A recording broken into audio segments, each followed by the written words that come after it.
आप सभी के साथ मैं इस सद्भावना मिशन पर अपने बहुत पुराने साथी और आज गुजरात प्रदेश के मुख्यमंत्री के नाते इस प्रदेश को इतनी ऊंचाइयों पर पहुंचाने वाले नरेंद्र भाई को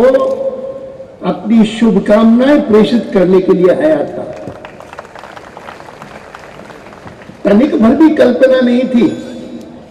कि इस अवसर पर नरेंद्र भाई के इस सारगर्भित भाषण के बाद मुझे कुछ कहना पड़ेगा, और इसीलिए मैंने अभी अभी आपके सामने नरेंद्र भाई से कहा कि इसकी आवश्यकता नहीं। मैं तो मानता हूं कि आज के अवसर पर आप ही का भाषण यह पर्याप्त था, लेकिन उन्होंने कहा कि सब लोग देख रहे हैं, आपका नाम घोषित हो गया है, आप दो शब्द बोलिए। इसी कारण मैं खड़ा हुआ हूं। जितनी बातें नरेंद्र भाई ने अभी कही, खास करके 6 करोड़ गुजराती जिस ऊंचाई पर पहुंचे हैं पिछले दिनों में, उसका जितना जिक्र किया वो सही है। हिंदुस्तान का कोई प्रदेश दूसरा ऐसा नहीं कि जो गर्व कर सके कि 11% का ग्रोथ हुआ है। दूसरा कोई ऐसा प्रदेश नहीं है कि जो पिछले 8-10 महीनों में जिस राजनीतिक विषय की सबसे अधिक चर्चा हुई है कि कौन सा प्रदेश है कि जिसने अपने प्रदेश के शासन को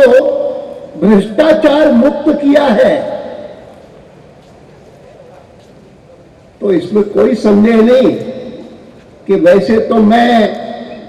भारतीय जनता पार्टी के एक कार्यकर्ता के नाते, जिस भारतीय जनता पार्टी ने नेशनल डेमोक्रेटिक अलायंस गठित करके 1998 में और कई दलों को साथ लेकर के 6 साल तक एक बढ़िया सरकार केंद्र में चलाई श्री अटल बिहारी वाजपेयी जी के नेतृत्व में, और आज भी 9 प्रदेशों में, जिनमें से कुछ मुख्यमंत्री यहां पर भी उपस्थित हैं, विशेषकर पंजाब के सरदार प्रकाश सिंह जी बादल और हिमाचल के प्रेम कुमार जी धूमल, और दोनों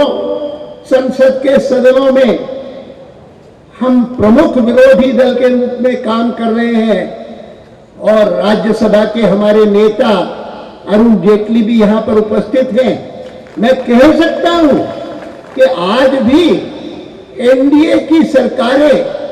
कुल मिलाकर के सारे देश में अच्छा शासन कैसा होना चाहिए, किस दिशा में बढ़ना चाहिए, जन कल्याणकारी स्कीम्स किस प्रकार से बननी चाहिए, इसके कई प्रकार के उदाहरण दे रहे हैं। लेकिन इसमें तो कोई संदेह नहीं कि जब तक सबसे ऊंचा बैठा हुआ व्यक्ति स्वयं एक रोल मॉडल नहीं बनेगा, तब तक वहां का प्रशासन भ्रष्टाचार मुक्त सर्वथा नहीं हो सकता। और आज मैं मानता हूं कि गुजरात ने